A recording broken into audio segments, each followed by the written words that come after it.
현재 폴란드에서 한국에 예상 밖의 청구서를 내밀고 있다는 정황이 지속적으로 확인되고 있습니다. 폴란드 정권 교체 후 많은 부분이 잘 되지 않을 것이라는 의견이 제기되고 있었습니다만, 그럼에도 불구하고 한국의 무기 납품의 약속은 철통같이 지켜지고 있는 상황이며, 폴란드 새로운 정부에서도 이러한 한국의 약속 이행에 대해 매우 만족한 모습이었습니다. 금주 폴란드의 다연장 로켓 천무 12문이 배송되면서 폴란드 국방차관은 이에 대해 매우 만족해했습니다. 또한 K9 역시 한국의 생산 라인에서 먼저 폴란드에 배정되면서 천무와 함께 폴란드에 6대가 도착했습니다. 한국의 이러한 철통 같은 납기 약속이 지켜지자 유럽에서는 동요하는 모습이 더욱 나왔는데요. 실제 이 가운데 이탈리아에서는 배송이 느리고 비싼 독일의 레오파르트에 수입을 하지 않기로 한 모양새입니다.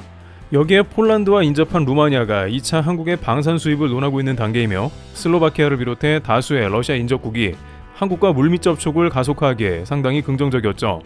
유럽 전역에 그야말로 K방산이 대대적으로 확대되는 분위기가 아니냐는 의견이 나왔는데요. 따라서 폴란드는 천무를 비롯해서 다양한 방산을 더욱 한국과 강화하는 모양새가 된 것입니다. 현재 한국 방산 수출의 중심에 폴란드가 이제 1, 2차 계약으로 접어들면서 더욱 신뢰가 두터워지는데요. 폴란드는 특히 다양한 국가들 중에 한국에 사실상 거의 올인하다시피 한 방산을 주문하고 있습니다. 일부 유럽 국가들이 한국을 제끼고 결국에는 독일에 오퍼를 하는 모습이 연출되고 있습니다만, 유럽 영내 조달 원칙은 제 시간에 납품하지 못하는 국가들에게는 해당하지 않았기 때문입니다. 그런데 여기서 우선 폴란드가 한국에 내민 요구서를 살펴보기 이전에 먼저 봐야 하는 상황이 있습니다. 일단은 폴란드에서 K2 전차의 계약이 예상밖에 늦어지고 있다는 점이 제기되고 있습니다. 원래 K2 전차 같은 경우 작년 말에 2차 계약 체결이 사실상 완료되어야 하는 상황이었습니다만, 아직까지 답보 상태이며 올해 안으로 그 기한을 폴란드 측에서 연장한 것으로 보입니다. 그런데 일부 채널에서는 이에 대해서 아무래도 새로운 정부 이후에 변화가 감지된다는 점도 제기합니다. 정권 교체가 되다 보니 한국의 방산을 무조건 들이는 상황에 대해서 신중해졌다는 의미인데요. 새로운 정부에서는 한화의 K9 계약을 체결하면서 이에 대한 우려를 불식시키는 듯 했습니다만, 폴란드 언론은 이에 대해서 K9 계약은 이전 정권이 계약을 해놓은 것이라 어쩔 수 없었다고 전하면서, 아니나 다를까 K2 전차에 대해서는 미지근한 태도를 보이면서 한국에 불안감을 더하고 있다는 점입니다. 사겠다고 해놓고 물량을 줄여버리거나 원래대로 이행을 안 하는 것은 한국이 많이 경험한 바 있기 때문에 이번에도 그러한 맥락의 수주 연장 혹은 물량 축소 등이 현실화되는 게 아니냐는 의견이 나온 것입니다. 호주의 레드백과 같이 자주포 레드백을 만들어줄 공장만 지어주고 물량을 축소해버릴 수 있기 때문이죠. 폴란드 일부 채널에서는 K2에 대해서 원거리 타격이 가능한 천무가 더 효율적이라 그러한 것을 고려해야 한다며 K2는 우선순위에서 밀려나가기 때문에 지금 이 상황에 굳이 K2 재정을 배치하는 게 무리라는 말도 나왔습니다. 앞서 K9과 천무도 현지 공장의 생산 조건이 포함되었기에 가능한 계약이었다는 말도 나오고 있는 것입니다. 일부 전문가들은 한국은 가성비도 좋고 기술도 훌륭한데 왜 공장을 지어주며 들어가냐 반문하는데, 사실상 미국 다음에 단독 2위의 포지션이고 특히 한국은 자국방어로 계속 생산하는 국가라서 누가 사주지 않아도 어차피 GDP 3%에 육박하는 국방비를 계속 투자하는 국가라는 겁니다. 따라서 이런 맥락 가운데 기술 이전 및 현지 생산의 조건, 로켓 배송 시스템 등 지나치게 상대방을 배려하다 보니 오히려 상대방에서는 한국에 무리한 요구를 더하면서 상황이 악화되고 있다는 의견도 전하는데요. 이 정도 제공해줬으면 업고 다녀도 모자른데 현지에서는 한국에 되려 큰 소리라는 겁니다. 실제 폴란드 언론에서는 최근 한국의 방산만 들여서는 안 된다는 의견이 수차례 제기되기도 했습니다. 실제 최근 폴란드의 군사 유력 매체인 디펜스24 등에 따르면 폴란드는 FA-50이 부적합하며 한국의 경공격기 대신에 유로파이터 혹은 F-16 등 다른 기체로 대체해야 한다고 밝힌 상황입니다. 여기에 F-35까지 대거 도입해야 한다면서 FA-50 예산을 줄이자는 말이 나온 상황이죠. 한국 입장에서는 다소 당황스러운 것이 이는 지금까지의 맥락과 180도 다른 것입니다. 실제 폴란드는 한국이 FA-50을 정부하기 위한 공장도 마련해주는 등 FA-50 수출 허브로 여겨졌으며, 폴란드의 공군 파일럿도 FA-50 성능에 대해서 극찬하는 모습을 보이기도 했습니다. 또한 한국의 방산이 급격하게 성장하는 주된 배경 중 하나는 바로 폴란드의 군수물자 수입이었는데요. 이는 폴란드와 한국 모두에게 이득이 되는 군사 딜이기 때문에 양측 모두 크게 만족했습니다. 하지만 현지 유력 군사지를 비롯해서 폴란드 여론이 잔여 물량을 제고하자는 분위기가 나왔기 때문에 그렇게 진행되면 카이의 FA-50 잔여 매출 약 3조 원가량이 무산될 수 있다는 전망도 나오고 있습니다. 물론 이는 폴란드 정부의 공식 입장까지는 아니지만 이러한 위협은 예전에도 수차례 거론된 바 있었기 때문에 신경이 쓰이는 이유이며, 여기에 최근 유럽의 방역이 심상치 않다는 의견까지 등장하고 있습니다. 최근 유럽에서는 영내 조달을 주장하면서 방산만큼은 유럽끼리 생산하고 구매해야 한다는 말이 나왔습니다.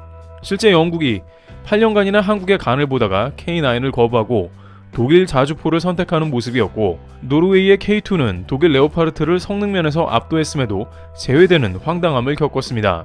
따라서 폴란드 내부에서도 이러한 유럽 중심의 방산에 대해 영향을 받았을 거란 말도 나오는 것이죠. 또한 일각에서는 다음과 같은 의견도 나오는데, 폴란드에서도 다른 국가 같은 움직임이 우려된다는 겁니다. 인도네시아와 호주를 비롯한 많은 국가들이 정작 한국 방산과 계약을 해놓고 계약을 무시하거나 혹은 물량을 줄여버리는 방식으로 움직이면서 관계자들 속이 타들어가게 했다는 겁니다. 또한 폴란드에서는 최근 한국에 이제 역으로 자국 무기를 구매하라는 의견도 제기했습니다. 지금까지 폴란드에서 자국의 무기를 가져가라는 소리는 거의 하지 않은 게 사실입니다만, 이번에 처음으로 기술 이전과 현지 생산 조건에 더해서 폴란드 무기 체계를 수입하길 바란 겁니다.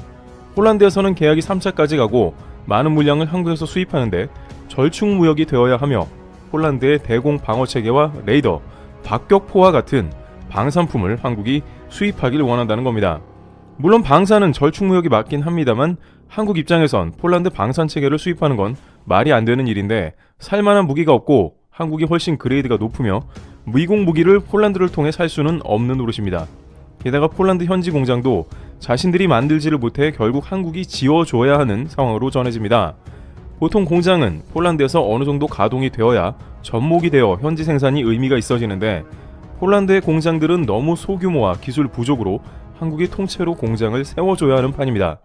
일부 군사 채널에서는 폴란드의 지나친 요구라며 상당한 부담이 될 거라는 의견을 내고 있는데요. 이러다 보니 한국에서는 많은 이들은 폴란드도 이제 한국에 엄청난 오퍼를 처음에 집어넣었다가 결국에는 다른 나라와 비슷한 방향으로 흐를 수 있다는 사실을 경계하고 있는 모습인 것입니다. 물론 폴란드는 인도네시아나 다른 여타 국가와는 다른 국면이 있지만 반드시 유의해야 한다는 겁니다.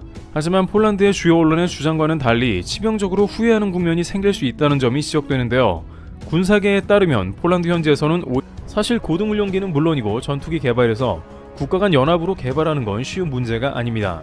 일본 역시 6세대 전투기를 영국과 개발하려고 하나 매우 어려운 난관에 봉착하고 있는 상황입니다. 막대한 자본 문제는 물론이고 기술 협력 등 다양한 난관이 있으니 개발이 중도 하차되는 경우가 많죠.